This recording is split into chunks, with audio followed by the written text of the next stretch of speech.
One and all, Quasidb morning bulletin, the risk sentiment overview for the 8th of the 6th, 2022.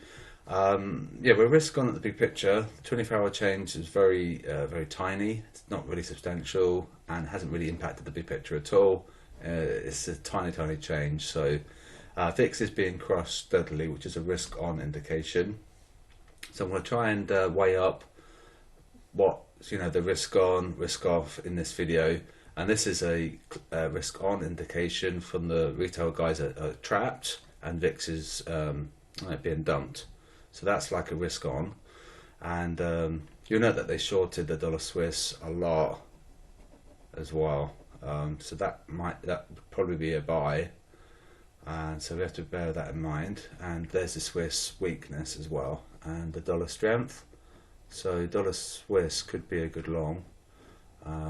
So that's something to bear in mind. I'd probably be a bit careful with the pound. They shorted it a lot because of the Boris Johnson confidence vote. Now if I show you the currency strength meter, we can see the pound, they shorted it. What happens to pound performance? it does well, and it's technically strong on the small time frames. Why? Because of that, and that explains that. They shorted it, and so price goes up to punish them, and that's it. It's like dead simple logic. You don't have to have like a degree in rocket science to understand that. You look for strong versus weak. So I would still be careful with the pound. I wouldn't trade it. It's just not very pleasant to trade. But if it comes down a little bit, maybe it might be better. Ideally, we want to trade the corners. Okay, so this corner versus this corner. So maybe if it comes down, it might be alright. Dollar's in a good place, CAD's in a good place. And so that's the pound strength. So do be careful with the pound. It's just a bit of a nightmare sometimes. S&P has switched to buy, which then joins the indices. You know that the euro yen's a strong buy and the oil is a strong buy as well. They're actually trapped quite a lot in EJ. You look at EJ chart and it's going up like a rocket. And the reason for it is because of the retail guys and their sentiment. If they hold on, they'll keep going up and it will go up to punish them.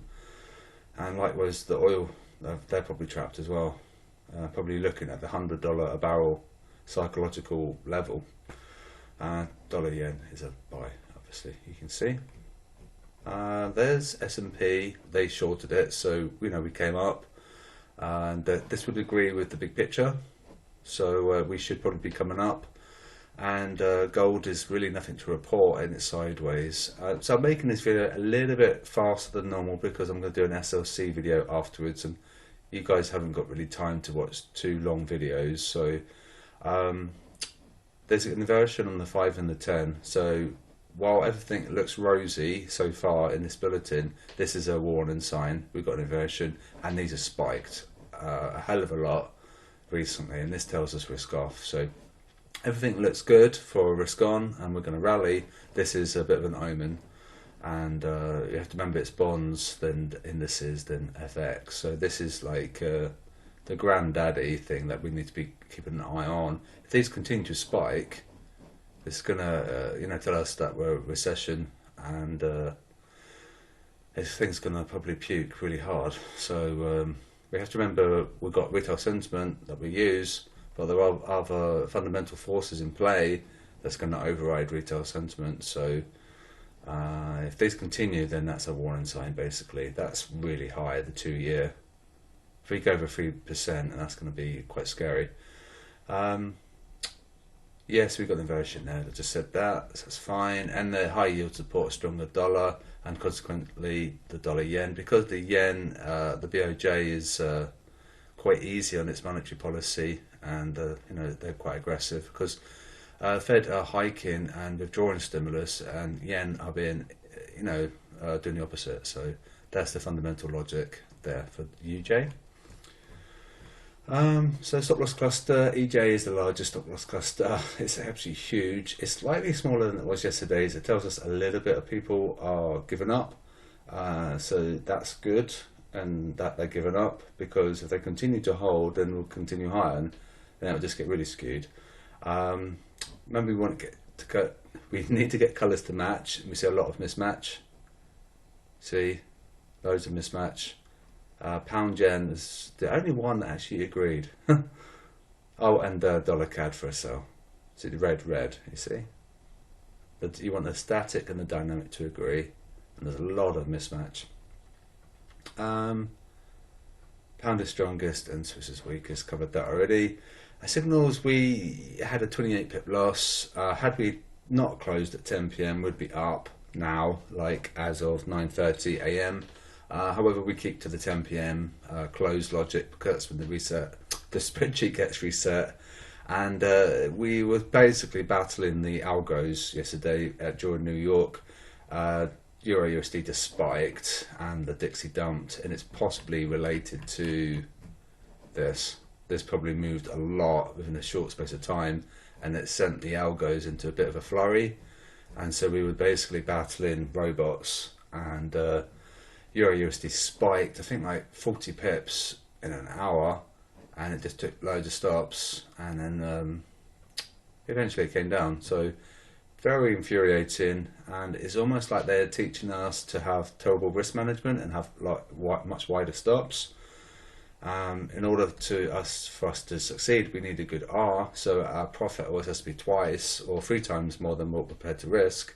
However, if they're going to pump price to this degree, then we're never really going to get a good R, because price won't go, it won't continue to fall, they'll spike it. And so maybe the best what will happen is that we have like a 1R.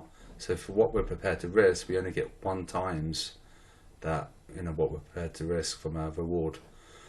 So it's like these spikes are teaching us to have loose and poor risk management. So they get you from that, and it's a bit of a zero-sum game where you just have to be very, very careful. I think probably the best practice is that if you were in profit like we were yesterday with 42 pips, we were up, perhaps just take profit or move your stop ahead at entry, because you can't really let things run when we're dealing with robots and buy-sell programs, and banks and things like that. We don't really want to be fighting the banks. So if you're in profit, it's never really a harm to move your stop just ahead at entry, and hopefully it continues. But it was a lot of naughty behaviour yesterday, and so yeah, just be careful. I think it's we're sort of entering uncharted territory because of the QT, and there's a lot of things out there that's going to kick in to stop the recession from happening. And a strong dollar is going to be one of those keys that's going to unlock like a big puke on risk. So they probably intervened on the Dixie yesterday, and that's why we saw this large move against us. So be careful. And so we've got the ECB tomorrow, and we've got some Euro data coming out now, and some jobless claims tomorrow as well. The Fed will be looking at that, but they're not going to be expressly eyeing it too keenly. They might probably be watching that, to be honest with you, and see what happens at the ECB.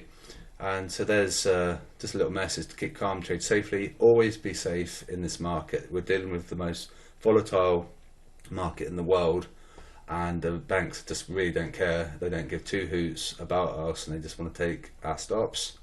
So that's that. So there's some links down there, so click them if you like. There's the affiliate code, use that and you get free access to Quasidb.